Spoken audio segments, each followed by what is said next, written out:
Hello, hello, hello, everyone, and welcome back to It's Been a Journey. This is your girl, Chanel. I was looking at the monitor, okay? Tonight, we have an awesome guest. Tonight, we will be diving into the powerful story about love, loss, faith, and unexpected second chance. Can you imagine reconnecting with the person you once held in your heart years later? Oh, yeah, my guest tonight is that very person. Look, from Ohio to Mississippi to back to Ohio, she has traveled and found her love again. Uh, um, uh, so tonight, would you be ready for a chat? That kind of chat that will talk about love again. Could your heart hold space for the past while embracing your future? So welcome none other than First Lady Valerie Locust to our stage. Hello, hello, hello. Hey, Chanel. Good evening. How are you, dear? Good evening, good evening. Look, I tell anyone when you come to It's Been a Journey, we're gonna keep you here for a time, but not a long time. I think I'm kind of excited. I think I'm a little excited, y'all. Because I'm telling you, I done died right on in there. So I'm gonna do like the church do tonight. We're gonna do like the church do. Okay? Okay. Watch this. I'm gonna do it like this. Joining me today is First Lady Valerie Locust of Greater Destiny Ministries, where she served alongside her husband, Bishop Jonathan Locust. Valerie is not only a woman of faith, but also an author, an actress, a podcast host of My Tea of the Week. Did I do good? Okay. She is You did also the great. visionary. She is also the visionary behind the Prayer on the Go Facebook Prayer Warrior group. Shout out to the group. I am a member. Okay, so Yes. I do my thing from Mississippi, and we have several ladies from Ohio and Mississippi on there. I don't know if it's from anywhere else, but I No, think it's those just. are two states. Mm-hmm. Okay. Oh, I'm not done. I'm not done. Yeah, I'm doing my you know how we do introduction at the church, which leads powerful prayer sessions live every Monday through Friday. Her Yes. testimony is one of resilience, divine timing, and the undeniable power of second chance in love and purpose. So Valerie's journey will remind us that love often follows God's divine timeline, and second chances aren't just romantic, they're spiritual. Let's Yes. dive into this beautiful journey together. I tell you, I could put that at the church. I think I could be, I could have been a mistress of ceremony. I think What you you are think? right now. It's okay. So tell us a little bit more about yourself and to everyone that's joining us tonight. Well, I think you kind of said it all, Chanel, but I think I think the only thing you probably left out was that I'm the mother of five. Okay. Two girls, three boys. One of my daughters, the youngest of the two, went to be with the Lord in 2014. So, trying to bounce back from all of that and still maintaining purpose and destiny, it was a journey. So it fit right Oh, in with yes. yourself. It's truly been a journey, but God's been good, been faithful. So it's a mixture of just about everything you said, the prayer on the go, the podcast, My Tea for the Week, the book that I wrote entitled Ladies Can We Talk? And that book was basically because I had down through the years seen so many women, myself included, that had been through so much, good, bad, ugly, all of it. And Hmm. so this particular day, I was somewhere and I saw this mother talking to her child, and the way she was like just spewing out stuff. But when I looked at her, I could see in Hmm. her face this lady was just beaten down. The life had just beaten her down. And so it just took my mind to, I've always had like a passion when it comes to women. Like, you don't know that when you're younger. But as I got older and when I saw this particular lady and she was hollering and saying stuff to this little kid, and this little girl was looking up at her stuff, it just made my mind go into the direction like that, women need to be how bad we need to be loved. And a lot of times we look for love in all the wrong places. And a lot of times we get a lot of stuff that comes along with what is supposed to be love. But you find Mm. on the outside looking in. And so that's how the book actually got started. And with the My Tea for the Week is a similar thing as well, because on there we deal with, just like how you deal with it's been a journey. Oh, Well, yes. we're trying to help us get through these journeys, okay?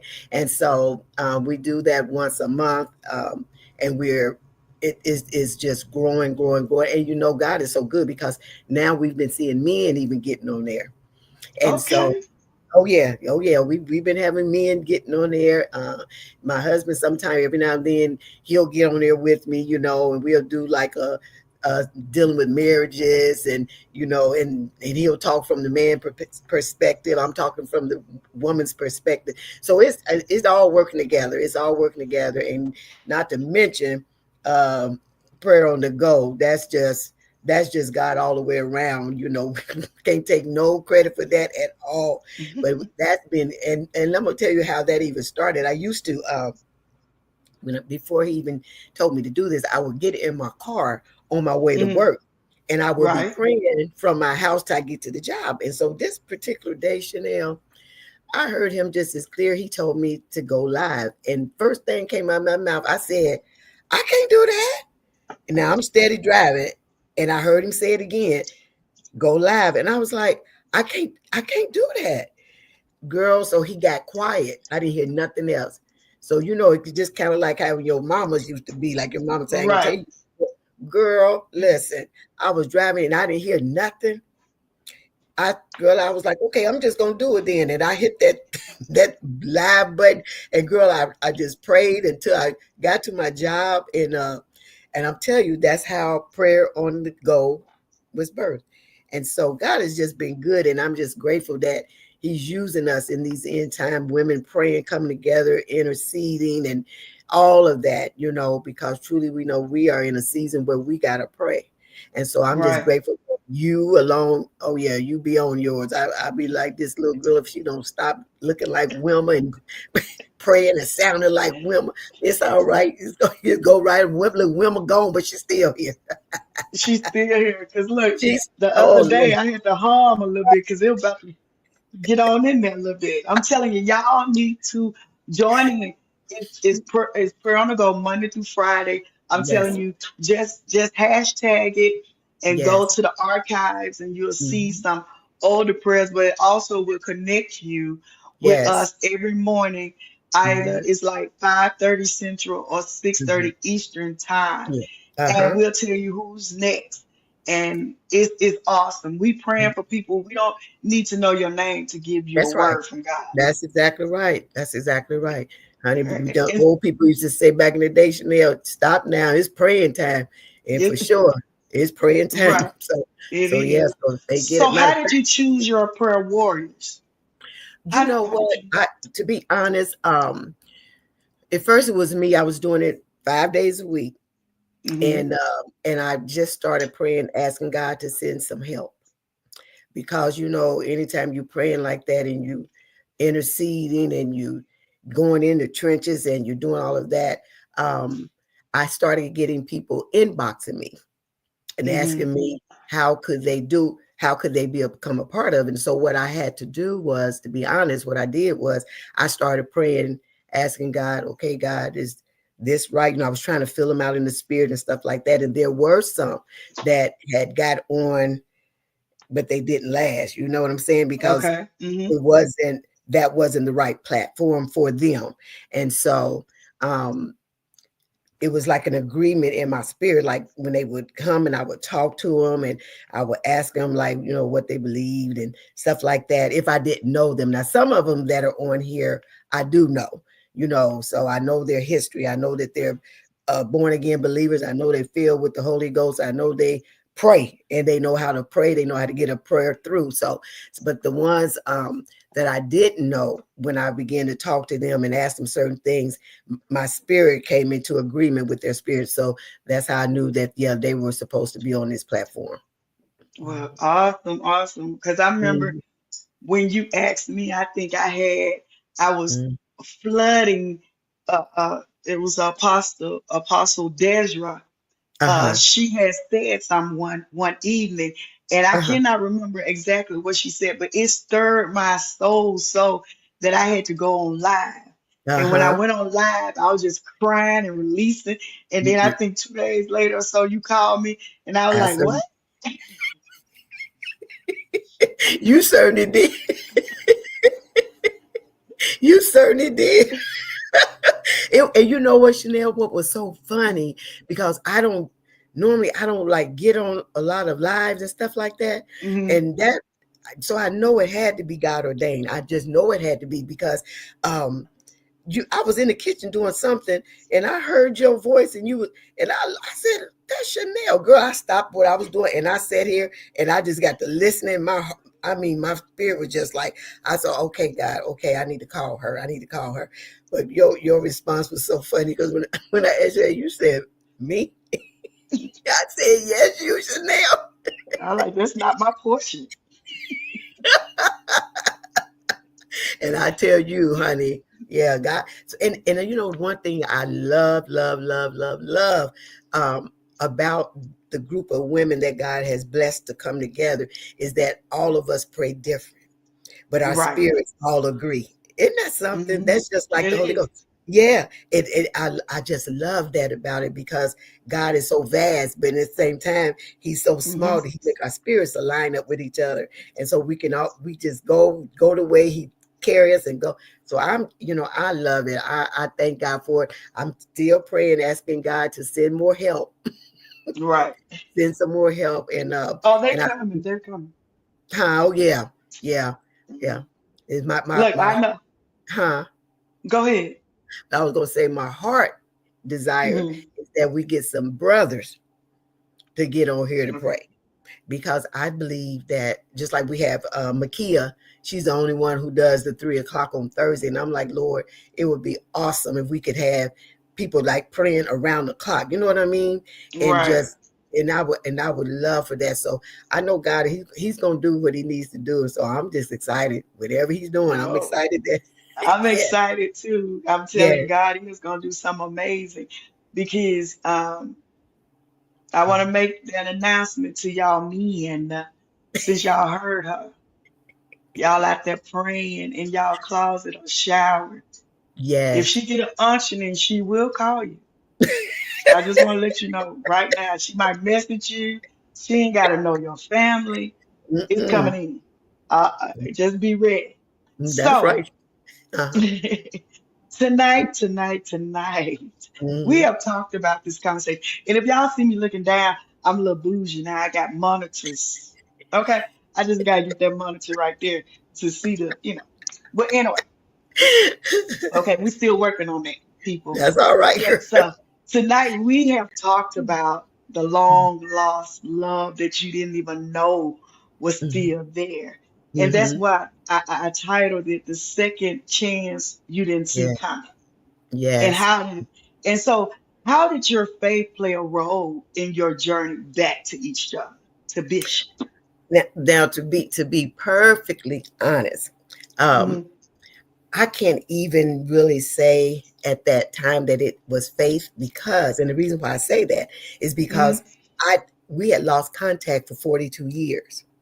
And so when the way it was just the way it all came together, it had to be God that did that, because I had just gone through a divorce. I had been married 28 years and went through a divorce.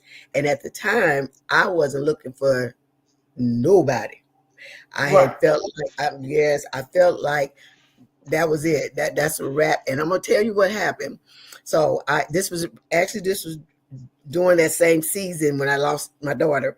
And so at the Hmm. time, I had actually had intended to move to Memphis. And at the time, that's where I was. I was in Memphis. Hmm. One of my another close friend of mine, and also Jonathan, had lost his sister. So his Hmm. sister passed like 6 months after Shalonda. So I just couldn't, I was still grieving. So I couldn't pull myself together to go to the funeral. So long story short, I had called Archie, and I told him I wasn't gonna be able to come, but I wanted to send flowers and let y'all know I love y'all. I'm praying for you, blah blah blah blah. And he was like, I understand, I understand. So long story short, Chanel, I had went on a I went on a job interview in Memphis, and it Mm-hmm. was supposed to be being a dispatcher, right? But I was just, I could not, it was like my spirit wasn't settled or something. And so I went, did the first interview, and I was supposed to have gone on a second. All Mm-hmm. right. So, and at the time, my youngest son was down there with me too. So, and so we had went to go visit daddy, and so he was like, I couldn't rest that night. I just kept getting up and laying back down, kept getting up. So I got up and went and sat in the living room. So Aaron came in there and he was like, Mama, what you doing? And I said, Aaron, I'm supposed to go for this interview on that Tuesday. I said, but I'm just not settled. I just don't believe I'm supposed to do it or something. He said, well, Mama, if you ain't settled, you better pray, right? So I Mm-hmm. prayed, kept praying. That Monday we was heading back to Memphis because I was supposed to go that Tuesday. And when we got back to Memphis, it was like when I finally said out my mouth, I said, you know what, Aaron, I ain't taking that job. I just can't do it. I said, for some reason, I feel like I got to go back to Ohio. So he was like, well, Mama, if you got to go back to Ohio, you just got to go back to Ohio. Girl, we get back to Ohio. And at the time, because I had given up my apartment, everything, furniture, I didn't have nothing left here in Dayton because it was my intent not to come back. I get back to Dayton. I talked to Archie, which was a mutual friend of me and Jonathan's. And so we talking, and I'm trying to, encourage him and everything. So I was like, Archie, what do you want me to just fix you? He said, I tell you what you do. Make me a peach cobbler. I said, okay. We I always said, eating. girl, I said, okay, I'll do that. I can do that. So about a week or so after that, Chanel, the in between that week before he came and got it, Jonathan fell on my mind like 3 days in a row. The first time he did it, I didn't really think much about it. So I went on about my business, went on to work, doing what normally was doing and stuff. I come on back to my friend's house. He falls on my mind again. And that Mm-hmm. time I kind of stopped like, Lord, why am I thinking about Jonathan? I said, I hope that this is what I'm saying. I hope he all right. That third day, he I'm in there doing what I was doing. Jonathan comes in my mind again. I said, Lord, something must not be right. I said, let me call Archie. So I called Archie and I'm like, Archie, have you talked to Jonathan? He said, well, Valerie, not since Janice passed. He said, why you ask? I said, because he been on my mind for 3 days straight. I said, and I don't like that. I said, because most of the time when it's like that be on my mind, it always something bad. He said, well, Mm-hmm. yeah. He said, I kind of know what you mean. He said, I don't like that either. I said, well, do you have his number? He said, yes. I said, well, can you call and just check on him? He said, yeah, I can do that. Okay. So apparently he did it. Now that coming up on that second week, he calls Mm-hmm. me about this peach cobbler. And I was like, okay, I'm off on that Monday. Come get it, blah, blah, blah. He comes over there to where I was staying at with my girlfriend. He comes over there. I ain't said nothing else about Jonathan or nothing. He gets the cobbler, and I'm laughing, talking to him. He get ready to get in the car. I'm getting ready to close the door. He said, hey, Valerie, wait. And I was like, what? He said, wait a minute, Jonathan told me to give you his number. I said, for what? He said, I don't know. He said he just told me to give you the number. So I took down the number, closed the door, he left. So I was talking to my girlfriend and I said, girl, I said, uh, Archie just gave me Jonathan's number and said Jonathan wanted me to call him. She said, okay. She said, you gonna call him? I said, girl, no. I said, I ain't called that man. I said, I ain't called them, talked to that man since 1973. And she looked at me like, oh, okay. So she going, doing what she doing. So I'm in the kitchen getting packing my lunch for the next day, ironing my little clothes on me. And I heard just this plain call Jonathan. I kind of paused for a minute and kept right on doing what I was doing. Kept doing what I was doing, getting my little stuff together, whatever. I hear it again. Call Jonathan. I Mm-hmm. said to myself in my mind, I said, I ain't calling that man. I'm getting my little stuff. So I'm finally getting ready to go up the steps. Chanel, it was like the Lord hollered at me like, call Jonathan. And I Mm-hmm. stopped on them steps. I said, Okay, I'm just gonna call him then. I'm just gonna call him. So I go on upstairs to my bedroom and I called his number. And when he answered, he said, "Hello." I said, "Jonathan." He said, "Hey, Valerie." He said, "Girl, how you doing?" I said, "I'm doing good." I said, "How you doing?" He said, "I'm doing good." We both said this almost at the same time. You sound just like you did in 1973. Now So that's poor when I was born. Chanel, listen, when I did not, we started dating in 1972. Not 71 going into 72, and then 73 is when I left after I graduated. And we talked, Chanel. Now Mm, mind you, I had to get up at 5 in the morning because I had to be at work at 7. Girl, I mm, just so happened we laughed and talked. We talked about. He said, "I didn't know what happened to you." He was like, I went off to school and he was telling me all this stuff, and I was telling him, and my daddy took us to Mississippi like he was running from the law or something. We laughed, and he started talking about his kids. I started talking about my kids, and at the time his wife had passed. His wife had been deceased for 6 years, mm, and he said he said, "Valerie," he said, you sound just like you did in high school." And I said, "Jonathan," and we laughed. And I just so happened looked up at that clock. Girl, it was almost 2 o'clock in the morning. mm, Yes, we girl done lost sight of time, everything. And I said, "Oh wait, I got to get off this phone." I said, I have to get up. I get up at 5 o'clock, and he said, "Well, do you mind if I call you sometime?" I said, "No." I said, "I'd love for you to call me, Jonathan." He said, "It's so good hearing your voice." I said, "Yours too." And girl, I just inside, I just felt like a little giggly girl or something. So I get off the phone and I said my prayers and went to bed and didn't think really honestly didn't really think no more. I didn't think he was gonna call back, to be honest. I didn't really think no right. more and read into it or nothing. And sure enough, girl, the next day, phone ring. I look at my phone. I said, "That's Jonathan." I answered the phone. Mm, "Hello." "Hey, Valerie, what you doing?" I said, "I ain't been too long, got off from work." I said, "How you doing today?" He said, "Well," he said, "on Mondays," he said, I after service, I usually take my day to rest." And he said, "But I just wanted to call you and just see how you doing." And I'm thinking, I just talked to this man. I just talked to him yesterday. I said, "Okay." So we talked, Chanel. Chanel, and we talked. And it got to be to I talked to Jonathan almost every day. He would call me mm, almost every day. And then he started saying stuff like, "Well, I was just checking on making sure you got in all right." Because by mm. now I had moved in my own apartment. I got my own apartment. And he said, "I was just checking and making sure you got in all right." And I was like, "Well, I appreciate that, Jonathan. Thank you." Girl, that went for about a whole month, almost 2 months. And then he finally said, "Now when you gonna let me come and visit you?" I said, "Oh, you want to come down visit me?" Right. But look, before you get into that, I want to go back to something. Yes. How old were you in 1973? Because, okay, this When is we first 15 started years ago. talking, I Uh-huh. was I was 16 going on 17. So you had been separated 42 years, right? That's what you, how long?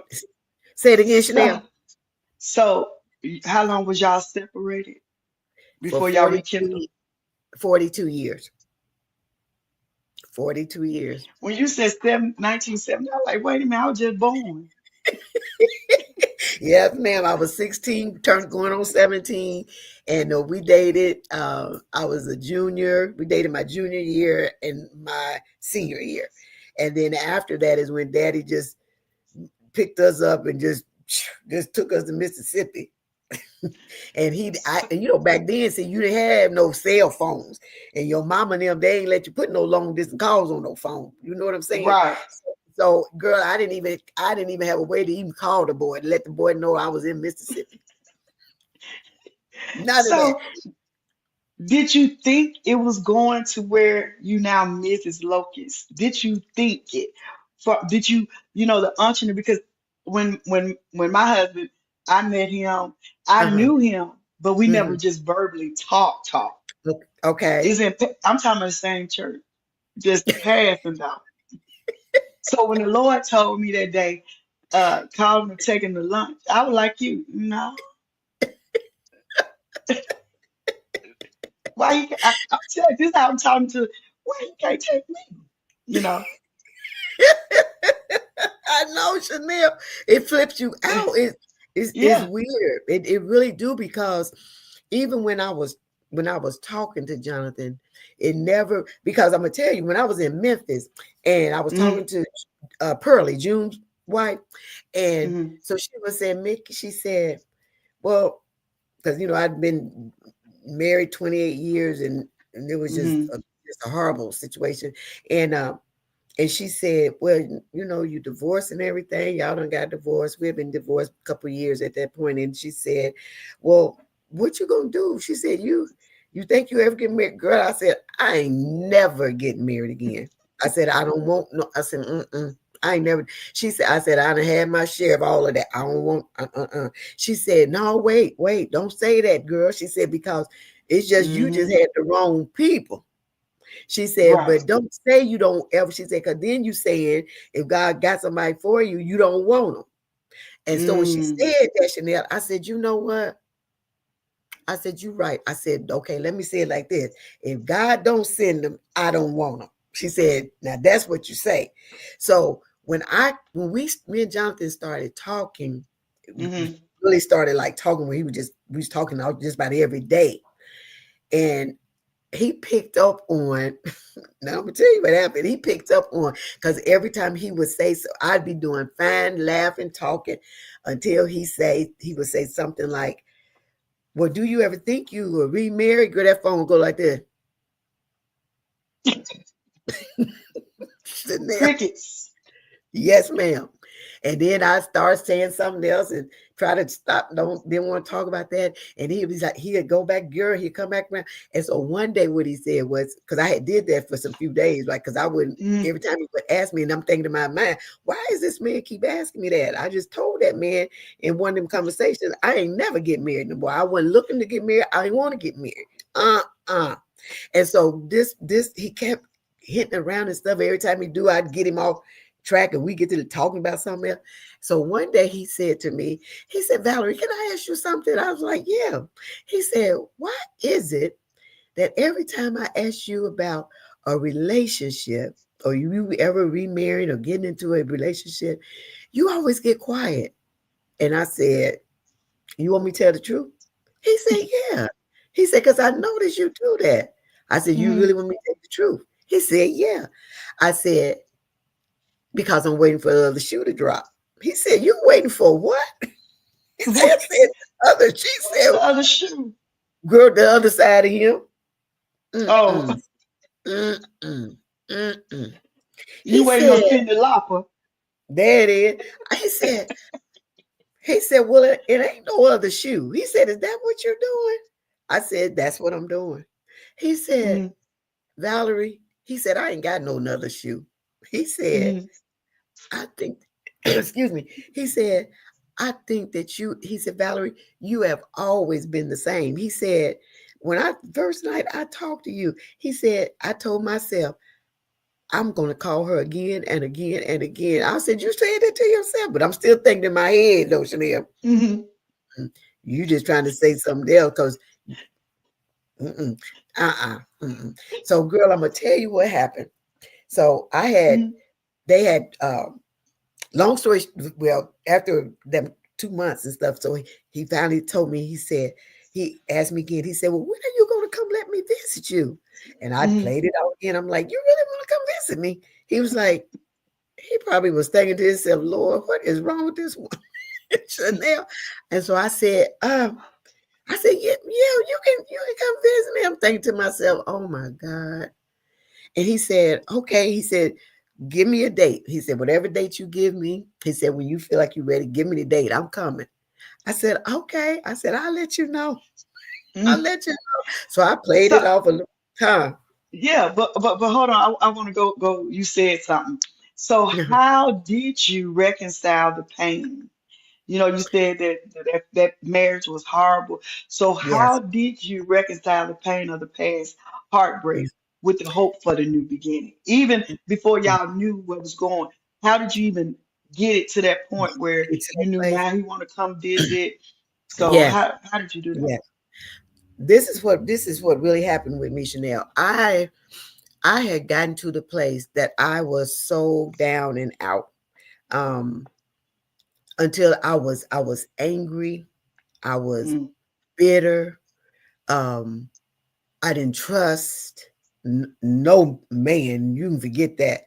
And mm, one day, Chanel, I started seeing what I was turning into. And I mm, remember I was sitting somewhere. I might have been I was either in my car or at home, but I remember I was like just by myself. And I remember telling God, I said, God, I don't want to be like this. I said, I don't want to hate this man. I don't want to I didn't like, because I could feel that I was turning into something else. You understand what I'm saying? mm, And anybody who knows me know that I'm a jovial person. I love people, and it don't matter who they are. But it was like I just felt myself like going into like this deep, dark place. Like I didn't trust. I felt like no, it ain't no good men outside of daddy. mm. They gone. It was like I was that kind of feeling. And I remember hearing on the inside of my spirit that the Lord told me. He said, in order for you to come up out of this, you got to forgive. Oh, And right. I didn't really, even though I knew God was talking to me, I don't think I was really ready to do that. I thought I was, but the proof in the pudding was when I came back to Ohio and saw him. Mm, Because God told me, He said, you're going to have to face that giant. mm, And that giant was my ex-husband. And so when he would try to talk to me and stuff, at first it would just like, it would just make me almost sick to my stomach. And mm, because it was just like I had all of this balls of emotions just all in there, because you know he was supposed to be a brother in the church. You know what I'm saying? mm, And so it was like I had almost lived like this double life. Like I had to be this way at church, and then mm. at home it was the real deal. You know what I'm saying? And so it was like I just could not. It was almost like I just hated everything. I got to the place to where I just hated everything about that marriage, because it was all like a falsehood. It wasn't real. It wasn't genuine. People, we, Mhm, we go to church, they thought, oh, they are just so happy, and oh, they so in love, and he got all this nice stuff to say. But then, as soon as you get in that car out of church, the real him come out.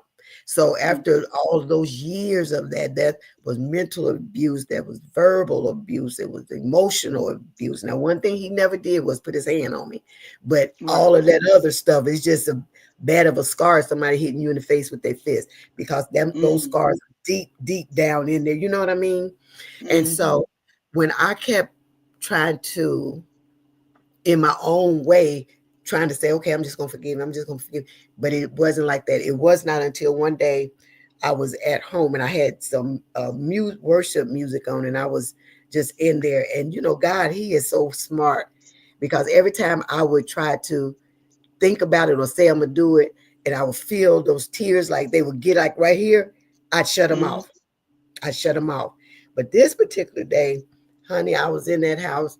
I was off work and I was in that house, had the music playing, just listening, going. And all I remember, Chanel, is that I was getting ready to do something, and it was whatever that song was on. It had something in it about restore, or something restored. I need to be restored. I want to be restored. It's been so long ago now, I can't even remember the song. But all I remember hearing was that word restore. And I was in my living room and I started crying. It was like it caught me off guard. And when it caught me mhm, off guard, I didn't have a chance to stop those tears.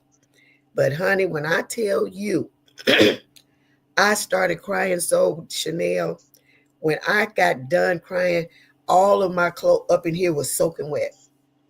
I mm, was on the floor in a fetal position. And all I remember coming out of my mouth when I was coming up out of that place where God had me is I was saying, I forgive him. I forgive him. I forgive him. I forgive him. And it came from down within. You know what I'm saying? Mm-hmm. Like I really forgave him.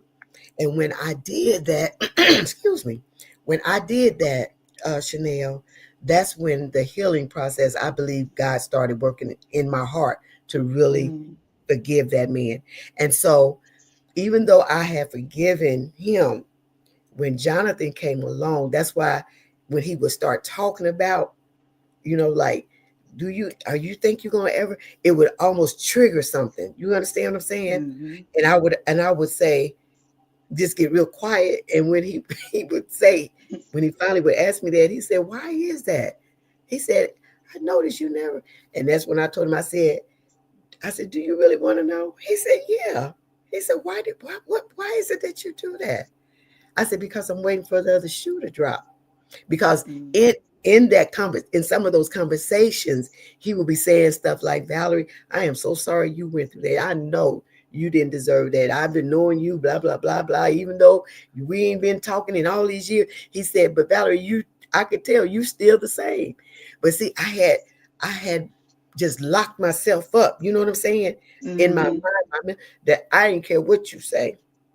Yeah, he was like, "You need somebody, Valerie, that it's your time to be loved. It's your time." And I'm like, "Nah, this is too good now. I'm just wait." He's saying all the stuff that he know I need to Mm-hmm. hear. Right. Mm-mm, Trick no good. So I wouldn't Right. say, uh-uh. I wouldn't say nothing, Chanel. I just wouldn't say nothing. And he would just say, "You need somebody to love you, and you needed this, and you need somebody, Valerie, it's your time. You are such a lovable person. You didn't deserve, I know you didn't deserve that." And I'm telling you, if I ever have a chance to with you, Mm-hmm. cricket, cricket, cricket, why ain't you saying nothing? I said, "Oh, I'm just listening. Mm-mm, I'm just listening." And so when he Mm-hmm. finally came down and we went out and we went to get dinner and stuff like that, and we started talking, I still had intent, I had cracked that window a little bit, Right. just listening to him, because his sister, he had family that lived here. His oldest sister lived here. And so we could stay up and talk as long as we wanted to, because he's right here now. And I'm just Right. listening. I'm just listening, and I'm listening. So I kind of cracked that window a little bit, and but all at the same time, I'm like, I'm waiting for that shoe to drop. I'm waiting. So then I started asking him questions, and Okay. so when I started, I was like, "Well, how do you feel?" I was like, "Did you ever date after your wife passed?" He said, "You know what, Valerie?" He said, "No, I didn't." I said, "In Mm. 6 years, you didn't date?"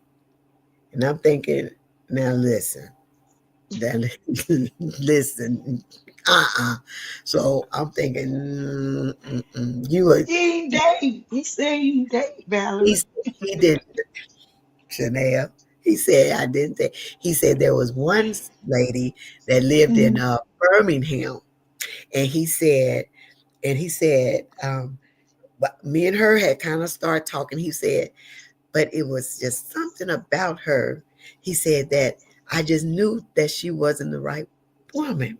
And I'm Mm. thinking, "Oh, really?" He said, "Valerie," he said, I really can't explain it." He was like, "But Mm-hmm. she was a minister." He said, "She nice woman." He said, you know, she had been in the, because the apostolic faith a long time. He said he'd been knowing her for years, and he would always see in her, and when she was in her at the time, I guess she was married, and he said Mm-hmm. him and her husband, he said he would see them, him and his wife, they knew him, and they would just, so she wasn't a stranger or nothing. And so so he said at some point, I guess she had gone through a divorce and his wife had passed and stuff. So I think he said about 2, 3 years after that is when he said the lady had called him, and she told him, said, she was going through some things, and she really knew that he was, she knew him. And so she wanted, he said, so he noticed that the lady started calling him.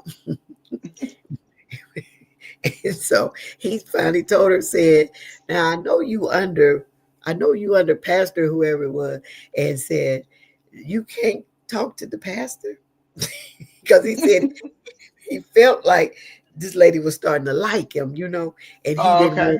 Uh-huh. And he said, so finally, he said he just told her in a nice way that he really wasn't dating right now. And I guess that kind of turned her the other way. So he said, right before I called him, about a year before I called him, he said that his oldest sister told him, she said, Jonathan, she said, I know you loved your wife.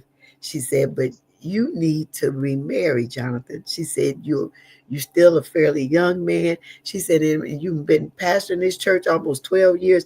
I know there's got to be a woman in that congregation that you can build a relationship and marry you. She said, because you every time I call you, you just in the house all by yourself and you don't go Mm-hmm. out.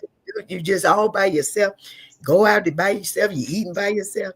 And he said, Valerie, he said, I told my sister, he said, Eleanor, he said, if God don't bring me another wife, I'm fine with that.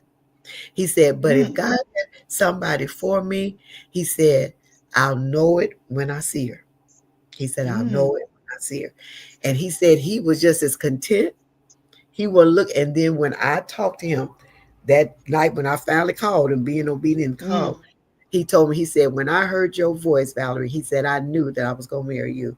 I said, oh, you did?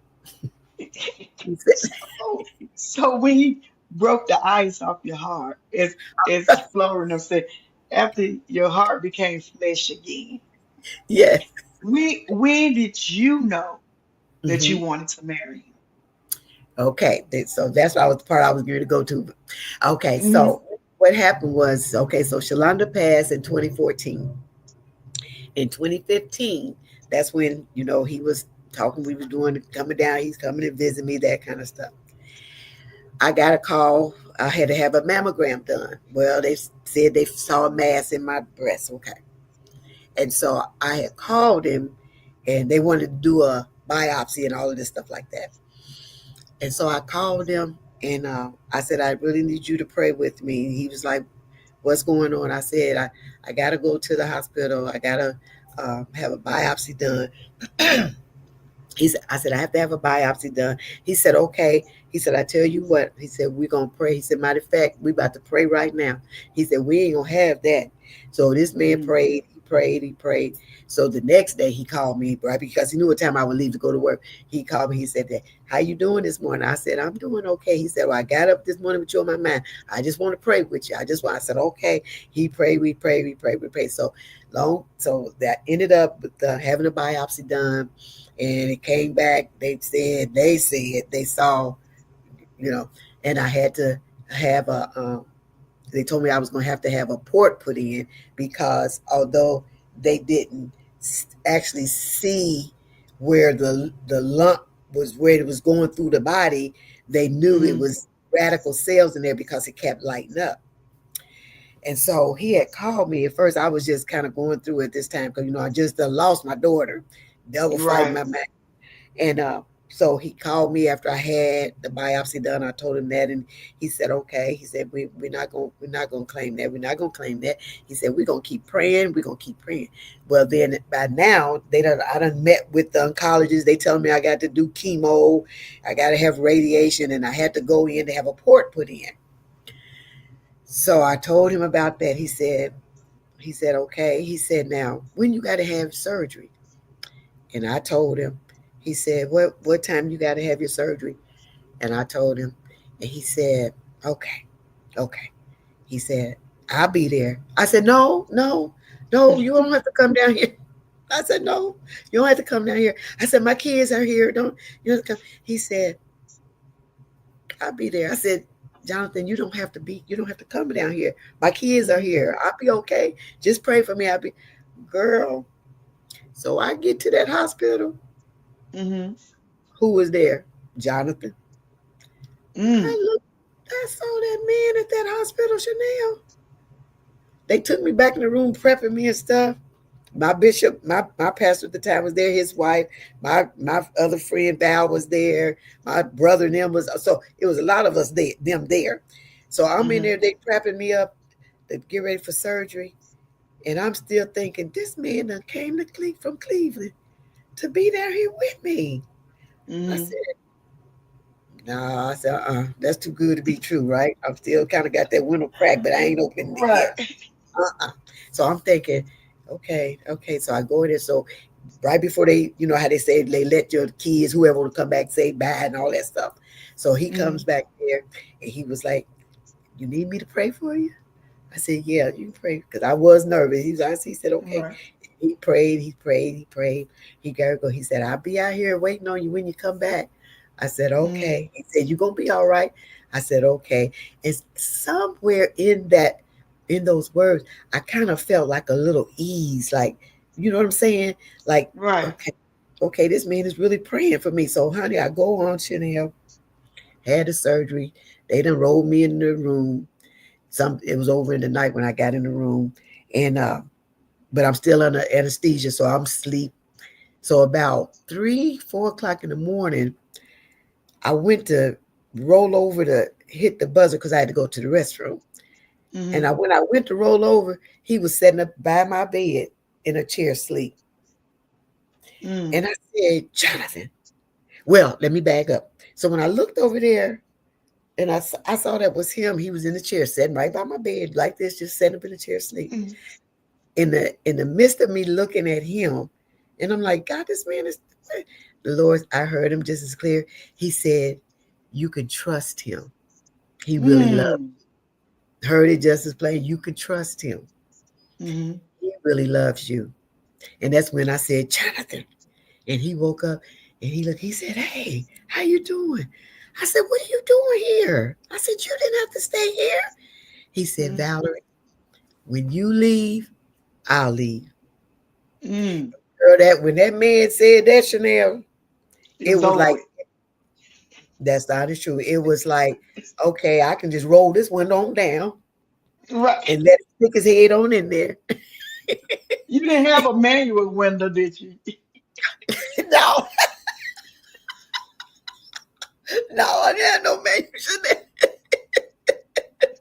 Chanel, girl, honey. But it was like that solidified that doubt that Mm-hmm. this man gonna come down here, after, especially after he done lost his wife. You know what I'm saying? And how many Right. nights I'm sure he sat up by her bedside and all of that stuff he did, and you really didn't have no connection with me like that. You know what I mean? Right. Mm-hmm. You didn't have to do that. You done left and came down here and made sure that I was okay. And he did just what he said. That meant when Jonathan left to go back, honey, I was up and moving around, and he was talking.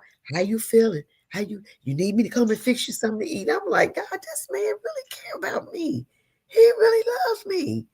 And so, cause I'm saying to myself, even though my daughter Tequila was here, my sons they was coming in and out. This he didn't have to do that. He did not Right. have to do that. But he did it and enjoyed doing it. He was trying to fix me little food, girl. I, I was trying to do the best I could with it. I'm like, you. But honey, he would stay right over there with me till Aaron come through there or Tequila. I'm telling you, it was that all of that little season, all of that I went through. God had to allow me to go through it so that I could learn to love again, so that I can trust what God was doing in me, that there was somebody that I can literally trust that really loved me and he was going to do right by me. So yeah. hmm And so this Mm-hmm. September, huh? Go ahead. Yeah. So the way I'm going to tell you how he proposed to me. Yeah, So that's what he, I'm about to ask. Mm-hmm. he, okay. So he came down for the 4th of July Mm-hmm. and, to spend the 4th of July with me. And I was sitting, I had an ottoman and he was sitting on the couch. I was sitting in this chair, had an ottoman. And we was laughing and talking about something. And my purse tumbled over and all my stuff fell out. My purse fell on the floor and all my stuff. And so I went to get up. He said, "No, no, no, I'll get it. I'll get it. You ain't got to get up. I'll get it. I'll get it." So he gets on down there on his knees and he's picking my stuff up and putting it on the ottoman. And I'm putting it back on the in the purse and I'm laughing at him. I'm like, "Jonathan, you don't, I can get up and get this stuff." He was like, "No, I got it. I got it." And he getting the stuff and I'm steady. putting the stuff in the chair. I mean, in my purse.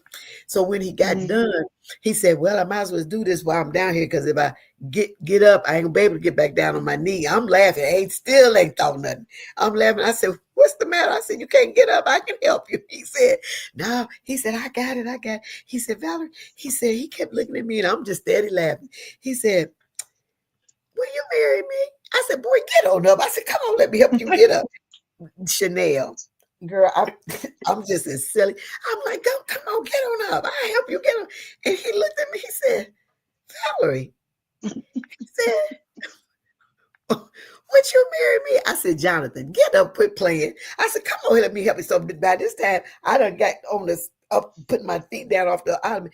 And he just sit on his knee, just like he didn't looking at me like, "Is something wrong with her?" So then he said, because I'm standing just as silly. I'm just trying to get ready to get up. And then he said, "Valerie." And I stopped and I looked. I said, "What?" He said, "Will you marry me?" I said, "Are you serious?" Now, mind you, Chanel, at this Mm-hmm. time, we only been dating 3 months by now.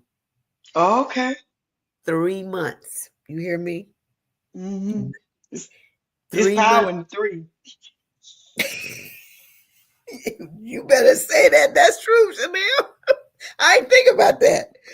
But honey, when I told him, I said, "Are you serious?" He said, "Yes." He said, "Will you marry me?" And I held for a minute and I said, because that fear was trying to come back, say, "All right." Right. And I looked at that man and for a minute, I thought about what the Lord said to me that I could trust him in that Mm-hmm. hospital. And I looked back at him and I said, "Yes, Jonathan, I'll marry you." So, of course, we hugged and we hugged. By September 26th, we were married. Mm. And What? yes, ma'am, I planned How that many wedding. years? It'll be 10 years. Okay. It'll be 10 years on September the 26th, and the Lord says the same. Yes. Mhm. And That's we were laughing and talking not too long ago. We kept saying, "You know what? It sure don't seem like it's been going on, 10 years." He said, "I know." He said, "Ain't that something?" I said, "Jonathan, it really don't." But that let you know that it's godly. yeah. It's a God thing. You know what I'm saying? How that our lives went in opposite directions for 42 Mm-hmm. years. And God brought us a full circle and brought us back together. Hmm. Wow. Hmm. So when y'all talk about those 42 years, right? Uh-huh. Were Uh-huh. there any instances that he came across your mind, or he said that you came across his mind, or it was just silent, like it wasn't anything until that moment? You know what? Now he did tell me, Chanel. He said, "I used to wonder how you were doing." He said, and my our mutual friend's sister, Janice, I used to keep in touch with her like when I would come to visit, because at the time Jonathan had moved, he was in Cleveland. So he wasn't even in Dayton. And so Mm, when uh-huh. And so when I they had I this particular summer I had came to Ohio to visit, and me and the girls, and they was having like a youth explosion at this church. And so she didn't tell me, she gonna surprise me. They had a youth explosion, and so I go to the church with her.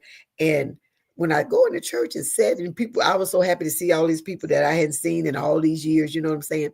And when I looked and I saw him up on the pulpit, I almost did like one of these, like, "Is that Jonathan?" I was like, "No." And she over the church just laughing. She said, "I knew if I had told you, you wouldn't go come," because at this time he was married. And she said, okay. she said, "I knew if I had told you Jonathan was going to be the guest speaker, you wouldn't have came." And I leaned back. I said, "Sure wouldn't." I said, "Girl," I said, "that man married." She just left. She said, "Yeah." She was like, "But I just wanted you to hear him preach," because she was, I guess back in the day, a lot of people was pulling on him, always wanting him to preach and stuff like that, Right. which he did preach. But let me show you what happened. So when offering time goes around, now you got all these preachers and stuff on the pulpit. Girl, I couldn't even, Chanel, I was so nervous. Now the man married, ain't said nothing Right. to me. I ain't even looked at him after I saw him up there on that pulpit. I went up there, Mm, girl, I almost threw the money in the basket. walking fast through. I threw the money, turned like this, and kept on walking. So listen. So when I get back and sit down, Janice just laughing. She said, "Girl, what is wrong with you?" I said, "Oh my God!" I said, "Janice, you should have told me that man was gonna be here." I said, "I would have never came here." She said, "Girl, I wanted you to hear the man preach." And so, Mm-hmm. but what I did was I was so nervous just even seeing him before service was getting ready to turn out. I said, "Janice, I am ready to go." She said, "You don't want to see Jonathan meet his wife?" I said, "No, I'm ready to go." And we left. But Jonathan told me, he said, "Valerie," he said, I saw you when you got ready to leave. He said, "And I hated that you left because I wanted to introduce you to my family." But I was like, let me get up out of here. Let me go. Yeah. So, but I didn't really, I think but he did tell me, he said every so often he would always think about me, wonder how I was doing, stuff Mm-hmm. like that. And but I think with me back then, because I got married so young, because I was 19 when I married uh Uh-huh. Frank. And so uh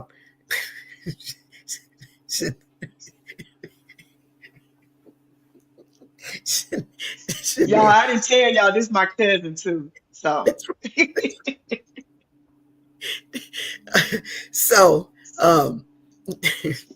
yeah. So, but yeah, so yeah, so so I was young, so I didn't really have time to really think about nothing. Okay, but right. trying to keep from getting hips out my head and all that stuff. So I ain't thought about nothing. I just no. So I really didn't even think about it because truthfully, I felt like after I left and when we moved, and I didn't have a way to like connect with him. And I just kind of just really just called that a wash. I just felt like because I knew he was going off to school anyway. We would talk about college and stuff like that. And so I just felt like, I wasn't going to never see him no more anyway. So I really didn't, to be honest, I really didn't think about him like that at all. Mm-mm. I kind of thought Good. maybe, a couple times I wonder how he doing or something like that. But girl, there was so much going on, disturbance going on in the atmosphere during Right. that time. I didn't have time to think about nothing. Yeah, so bringing that up, right, right, because we got a few more minutes, and I'm gonna let you Uh-huh. give words of encouragement to those ones that's still in waiting. Okay. Uh, Coming from, I know the dynamic of the previous marriage, Yes. and the Hmm. things. Did you ever disclose everything to your bishop, or you just gave it to God and let him toss it and you forgave him? Mm-mm. Mm-mm. No, I told Okay. him everything. I told him Mm, everything. And I think that's what put him on the road of starting to talk to me and letting me know, Valerie, you did not deserve that. You know, you need to be, it's time for you to be loved. And you know, I was young and and all of that whole season of my life. I didn't want to go when we finally got to the place where I started felt myself kind of liking him. Um, I felt that it was necessary because I felt like that would be either gonna make it or break it, and I didn't want mm, no skeletons falling all out of my closet. You know what I'm saying? And right. so, yeah, so I told him everything, everything, That's and he that's was, huh?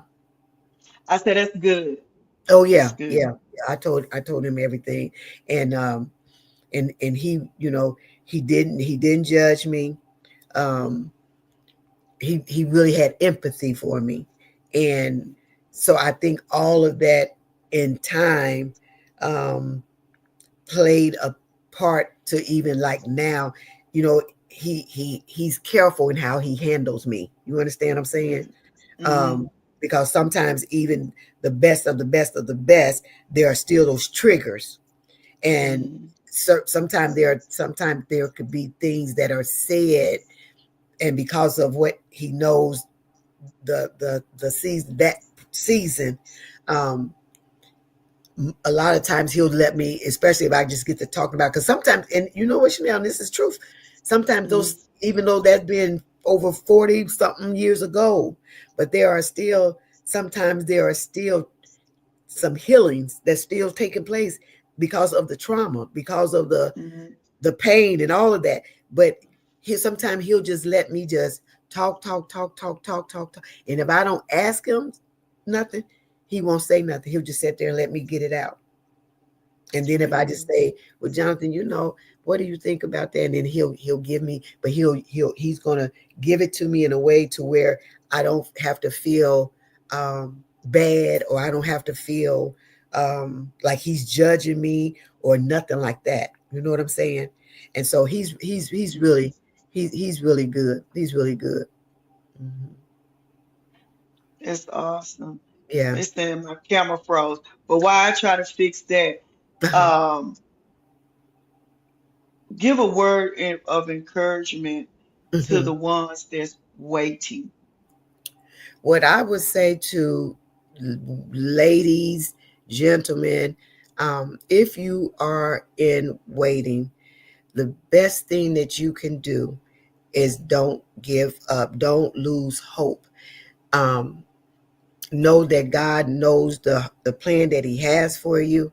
Um, and in your season, that's the main thing that we want to do, is that we want to make sure that we are in the right season for God to bring that one into your life. Because sometimes, and especially when you've gone through a lot of abuse and pain, and sometimes you may get with somebody else just so that you don't feel that pain, only to feel more pain, more heartache, more heartbreak. And so as you're waiting, maintain a relationship with Christ. You know, I have a one of my spiritual daughters, and we talk about that because she's in waiting as well. And we often talk about Naomi and Ruth, and how Ruth was Naomi gave her words of wisdom, and to keep going about your daily day with your daily task. Do what you got to do for you while you're single, although you're still in preparation for waiting on your Boaz or your Ruth if you're a man. So don't give up hope. Know that God hears you. Know that He will answer you, but make sure that you want to wait until He opens that door, because who He has for you, Mhm. once he put you together, oh yeah, it'll be for a lifetime. And you'll be so glad that you waited, and then just jump in to something just to feel like that you're not complete because you're by yourself. No, sweetie. No, sir. Wait. And the song said, and again I say, wait on the Lord. Just wait. Be patient. Know that if He did it for me, He'll do it for you. But it's all about His timing and the right season. Wow, that's awesome. Look, Mm-hmm. I'm gonna tell you some of the. I don't know if you got a chance to see some of the comments, but they Uh-uh. really enjoyed your story. It's a beautiful story, Well, amen. Denise Taylor. Yeah, and Sherelle was like saying, feel like this episode is like watching One Life to Live, like watching the stories. Oh, well, Yeah, amen. yeah, but I'm so glad you shared it because even like when I was younger, I think Mhm. I told you this. I remember your grandmother, which was my great aunt. Yes. She had a separation with her husband, and I was Mm-hmm. like, "What?" And it was a long time, Uh-huh. and I was like, "You still like him?" You know, Uh-huh. but Yeah. you never know. You never know. So Mm-hmm. that's one thing I remember when mom, after that last marriage, I was like, I was Mm-hmm. about to say. I was Mm-hmm. not going to do it just like you. And she was like, don't say it. She Uh-huh. stopped me before I said it because I Mm-hmm. meant it. Like, I be Yes. good single. I look, I'm good. I ain't got Yes. older. I could Yes. travel, I Yes. could do, and Mm-hmm. the kids grown. And she's Yes, like, don't ma'am. say it. Don't say it. Look, Sherelle said, wait, we kinfolk. Yep, this is JC's daughter. Yes. Yes. hmm So I am so elated that you came on tonight. Your story really, really helped the listeners. So stay in the background. Do not leave.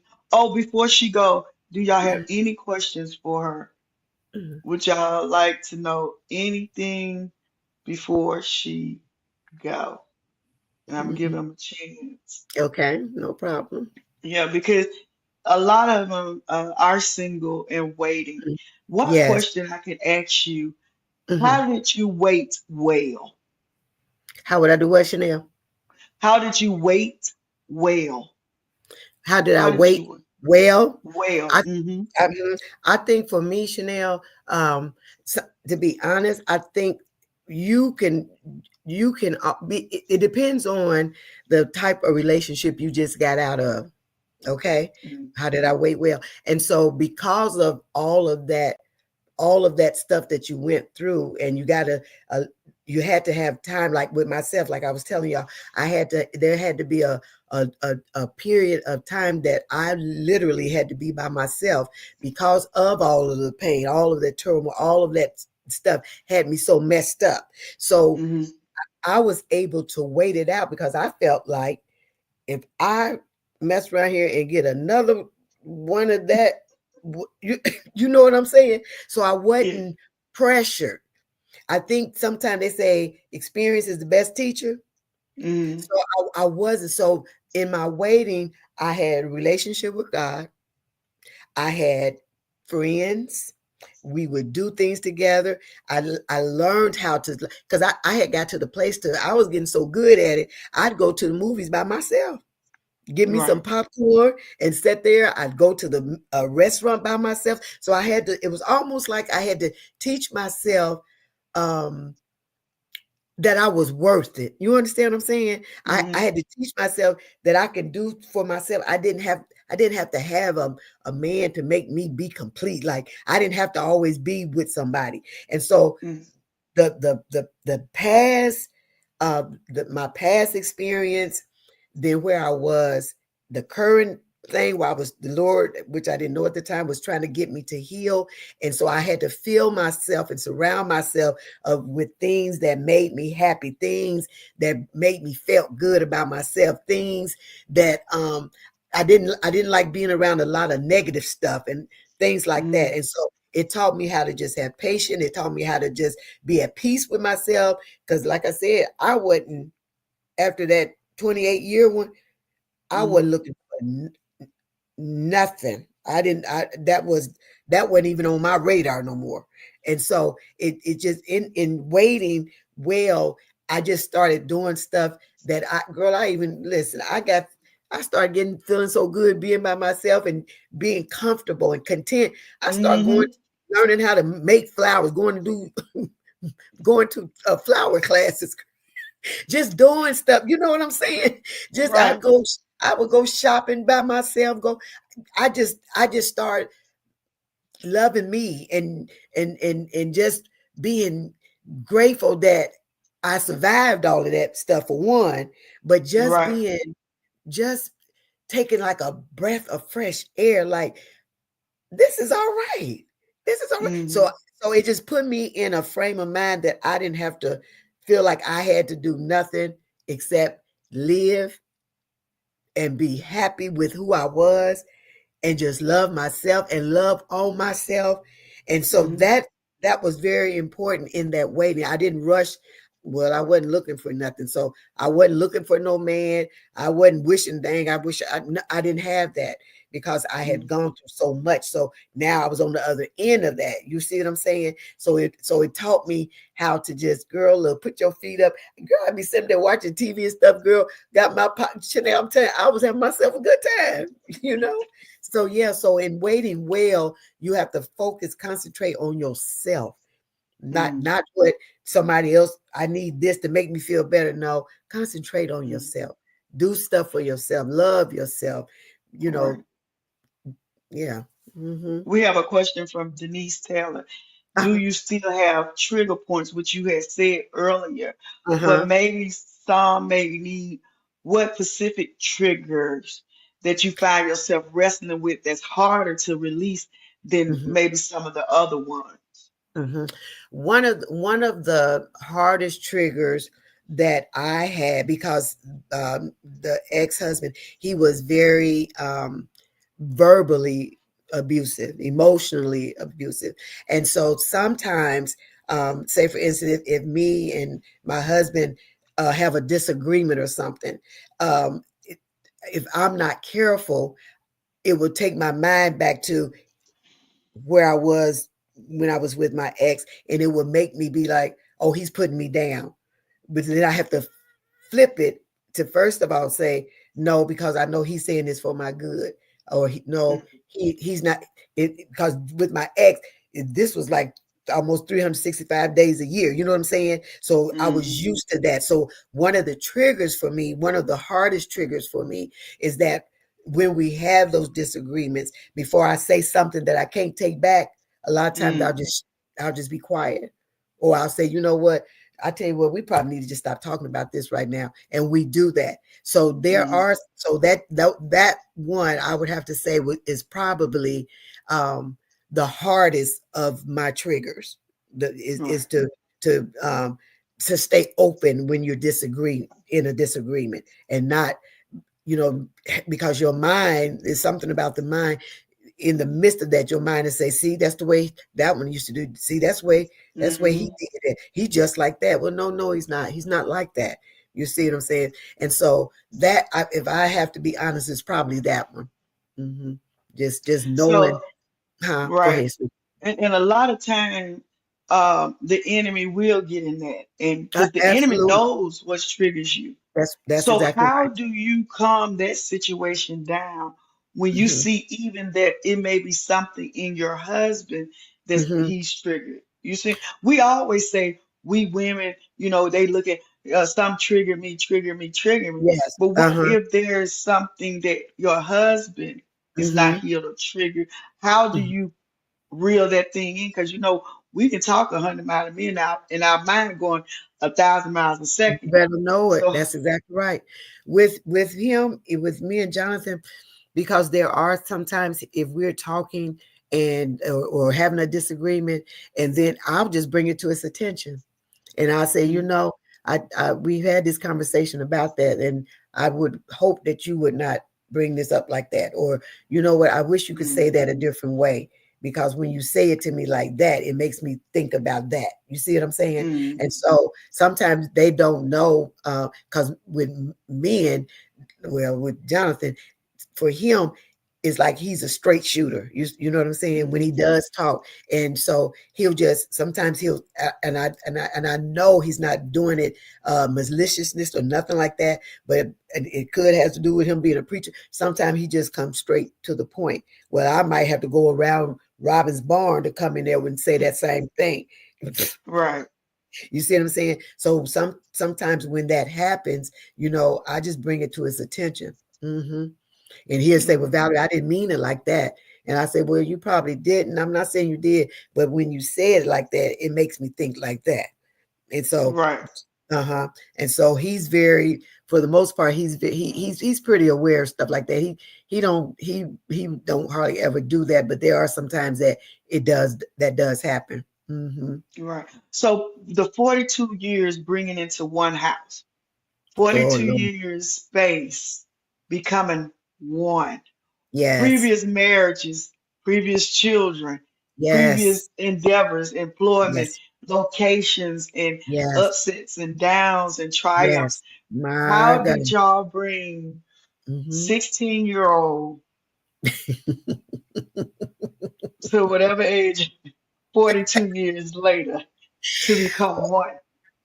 I tell I you know mama, this. look, mama said you can ask some questions. People know me. I ask 1,000 questions. That's all right. That's all right. Listen, So how I, did you bring that 42 years a, into a, one flesh? a Yeah. lot of compromise. Mm, Um, when we first came together, because he has kids, I have kids, and before we got married, we so that the kids could meet each other. So we went mm, to this Marion Pizza place, and they came down from Cleveland. All my kids was here. They got along. They hit it off just like that. They laughed.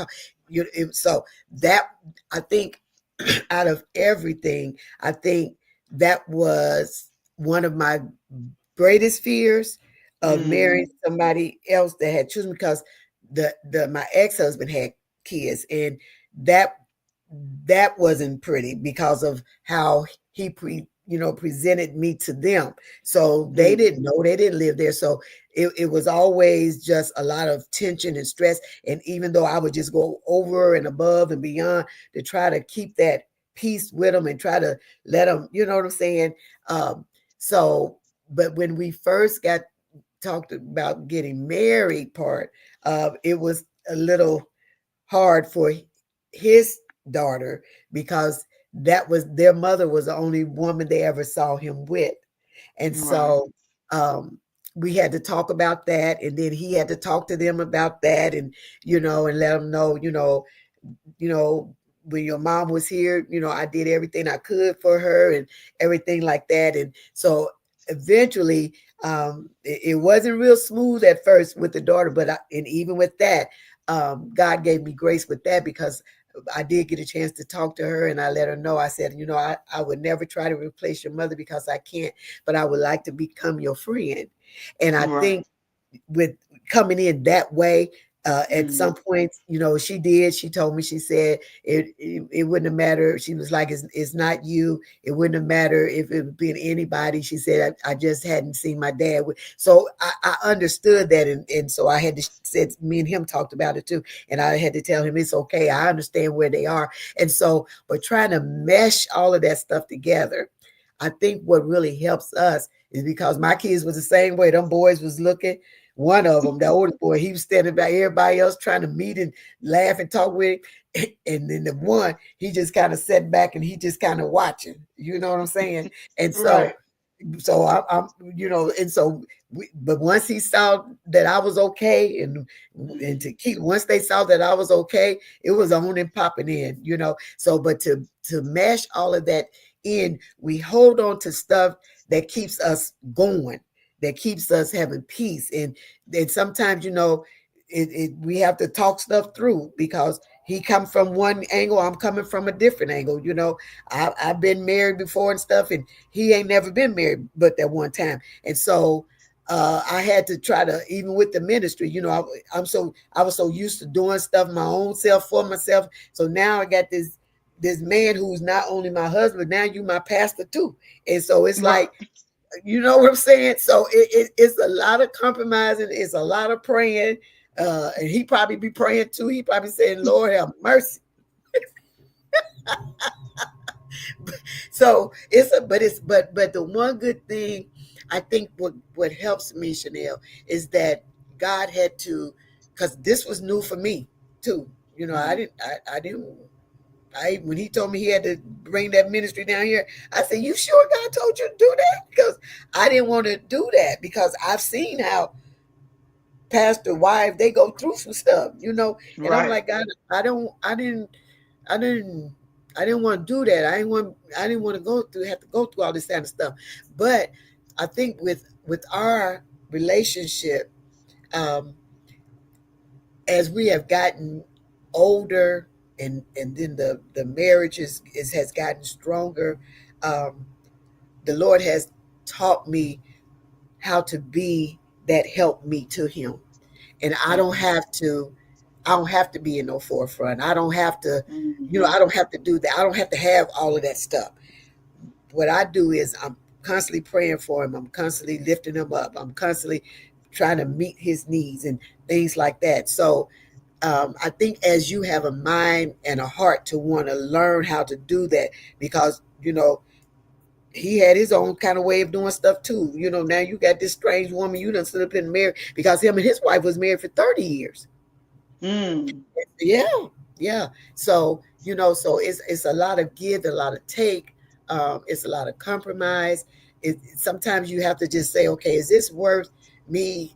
Is this happening? Is this worth me bringing confusion and upsetting the peace over this? Sometimes you got to let it go, pray about it, give it to God, and go to bed somewhere. And I'm sure Mm-hmm. he probably do the same thing too. you know but yeah, it takes work. It's not an easy fix. It takes work, but it's doable. And I believe as long as the two people, if God has brought them together and they have a mind to work at it, to make it Mm-hmm. work, it'll work. It'll work. Ups and Wow. downs, in betweens, in and outs. You always find yourself back on that good foot where y'all laughing and Right. talking and going to get something to eat. Girl, come on Right. back on. Because the other foot didn't drop, so now you're on the good foot. That old good foot, that right, 'cause that other foot, Chanel. But I tell you, yeah. So I'm Well, sure he be, go huh? ahead. No, Go I'm saying ahead. I was getting ready to say. So I'm sure when he down there on his knees praying, I know he got me in that prayer somewhere, because I got him in mind. Right. I am so glad. I am so glad you took your time out. And I know there's the hour ahead of the south. So I Yeah, just want to say thank you so much for sharing your journey with you're us. I mean, the welcome. You're second welcome. chance, no You're one welcome. saw coming. Stay in the background, and I'll be right back. Oh, okay. I like to thank y'all so much for joining us tonight. Look, First Lady Valerie Locust, I call her Mickey. We are family. But when you see, as a young girl, some of the things that did transpire and to see the smile on her face now is a blessing to see. And I want to tell everyone that's out there, even the ones in waiting, no matter how long it takes, when God's timing is the right timing. Long as you're here on earth, you have an opportunity to get and see what you pray for. He said, if you believe, he said, my word abide in you and you abide in me, you shall ask what you will. And I believe that, even with my husband, we passed each other several times off and on. He moved away, I moved away, we come back. And we didn't even, I don't even know if we ever spoke, but at that moment when God said, call, it was something that was shifting. And it was a time and season for that. So if you or anyone that you know have a love journey they want to share, even if it's just a journey period, contact us at beenajourney@gmail.com. That's beenajourney@gmail.com. You can hit me up on Messenger. You can send me a message, or I will answer you. And I want to thank everyone that sharing and commenting. I welcome all criticism, comments, like, share, all of it, because that helps us grow. And I know I'm getting better at this thing. Okay. So I'm not gonna prolong the time, but once again, follow us on all our social media platforms. We're on all of them. And come back next week as we have another guest. And until then, remember, we are on this journey together.